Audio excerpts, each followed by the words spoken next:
How's it going, everyone, and welcome back to another video. I'm so glad to have you on my channel because today I will show you how to get cinematic results with the iPhone 12 Pro Max using the new litechaser Pro filter system. If you haven't checked out the previous video on the litechaser Pro using the iPhone 11 Pro Max, I will leave a link up here for you to check out. Pro, a California-based company that produces high-quality accessories for cameras, has reached out to me to test out the brand new litechaser Pro filter system for the iPhone 12 Pro Max. I was very satisfied with the previous model, and I can't wait to show you what the new version has to offer. My girlfriend and her sister and I planned a trip to the mountains since I live in Switzerland, and I brought the litechaser Pro with me to test out. Especially as a mobile filmmaker, I like to have a minimalistic setup to capture moments quickly, but also turn my iPhone 12 Pro Max into a professional camera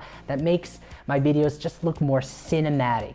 I know people use the word cinematic too much, but if it looks cinematic, it's cinematic, right? So let me give you an overview of the new litechaser Pro and share with you my experience with it. In the package, I received a nicely designed case that protects the iPhone from damage. Pro offers 3 different case colors: black, sage, and Mojave. Now I got mine in black since it matches with my shirt pretty well. If you have a MagSafe charger, the case is compatible and you're able to charge your iPhone with it. Now, if you use moment lenses, you're a lucky guy because you can use the lens with this case. Now, unfortunately, I don't use moment lenses. Instead, I use lenses from Sandmark, but these are not compatible with the case. Another important thing to mention is that the filters are not compatible with the moment lenses, so you can't screw a filter on the moment lens. Now, I also received a grip which gives more stability when shooting videos handheld. Now, I must say that holding the grip gives a professional feeling to it, and I'm able to detach the grip by pressing on the lock and position it differently to suit my shooting style. Now, I like having the grip to the very side since it feels comfortable holding it when shooting horizontally or even vertically. If you want to film yourself with the rear camera, you can switch the grip to the front of the case. I can also position it on a flat surface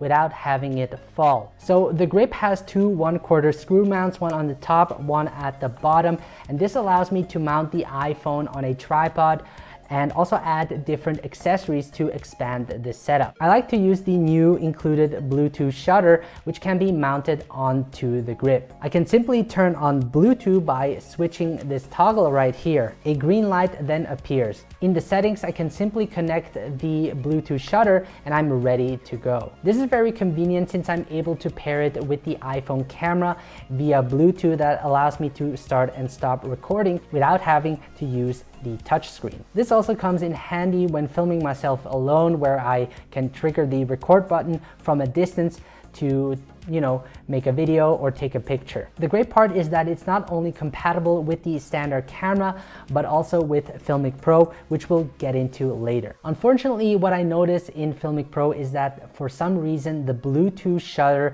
doesn't work when an external mic is attached to the iPhone. When I press the shutter button, it starts to adjust the volume. So in this case, you will have to use the record button on the touch screen. On the standard camera app, it works fine. Also, to start and stop recording, the shutter button didn't always respond well when using the Filmic Pro app. That is why I recommend double checking the screen to see if you're actually recording. With the standard camera, I had no problems at all. Now, overall, I think the Bluetooth shutter definitely adds a lot of convenience when shooting mobile content. During the trip, it was just so much easier using the shutter Bluetooth, and because it was so cold, I was able to keep my gloves on. It would be great if the shutter would respond better with Filmic Pro, so hopefully they will fix this in the future. Moving on to the filter system, I also received a variable ND filter that cuts down light 3 to 5 stops. Now, the variable ND filter are like sunglasses for your lenses that reduce the amount of light entering the sensor. This is useful for maintaining the 180 shutter rule. This rule states that your shutter speed should be double your frame rate for maintaining a natural motion blur in your video. Having that natural motion blur makes the video look more cinematic and real. So for example, if you shoot 4K 25 frames per second, you want your shutter speed to be 1/50. 1/50 of a second. And if you shoot 4K 50 frames per second, you want your shutter speed to be 1/100 of a second, and so on. Now, usually on sunny days, maintaining the 180-degree shutter rule would require you to use a variable ND filter to expose your shot correctly. Having your shutter speed too high will result in a sharper looking image. And in order for you to control the shutter speed, you will need a pro video app like Filmic Pro. This will allow you to adjust settings like focus, exposure, ISO, shutter speed, white balance, and more. We will get into the camera settings later. Unlike a fixed ND filter, a variable ND filter allows you to twist the filter to adjust the amount of light entering the sensor. This is practical for shooting outdoors where the light isn't always constant. If you plan on getting a variable ND filter for your iPhone, I recommend getting a high quality glass like the one I'm using right now, because cheap glass can impact the image quality negatively. Another thing to mention is that with the previous model for the iPhone 11 Pro Max, the filter sometimes would detach whenever I took it out of my pocket. It even got so far that my variable ND filter fell from the case and got overrun by a car, which I posted on my Instagram story. And that hurts so much. Ugh. But with the new attachment system, the filter stays secure, which allows me to leave it on the case without having to worry. I can simply slide it in until it locks and put the lens cover on to protect it from scratches. Even in the windiest conditions, the filter stayed attached. This allowed me to be more efficient when shooting videos, since I don't always have to reattach the filter on the case and save time. Keep in mind that Polar Pro doesn't recommend using the variable ND filter with the ultra wide angle lens, since it can introduce weird artifacts into the shot. The next filter I received is the mist filter that combines diffusion and variable ND filter in one. It not only cuts down light 3 to 5 stops, but additionally adds a creative look to your video. The mist filter softens the highlights and creates a sort of haze around bright objects, creating a dreamlike cinematic glow. I must say, I do like the look of the mist filter, and it definitely does add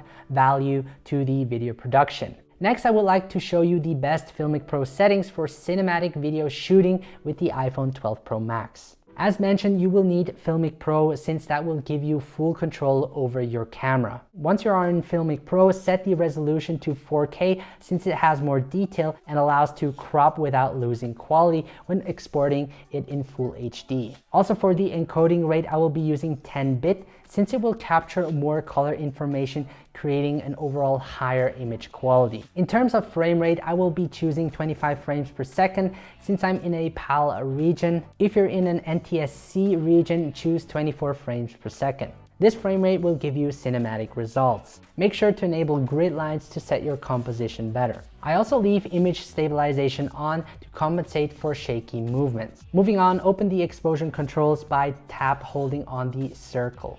A slider will appear to the left, and there I will set my ISO as low as possible to avoid noise in my image and lock it.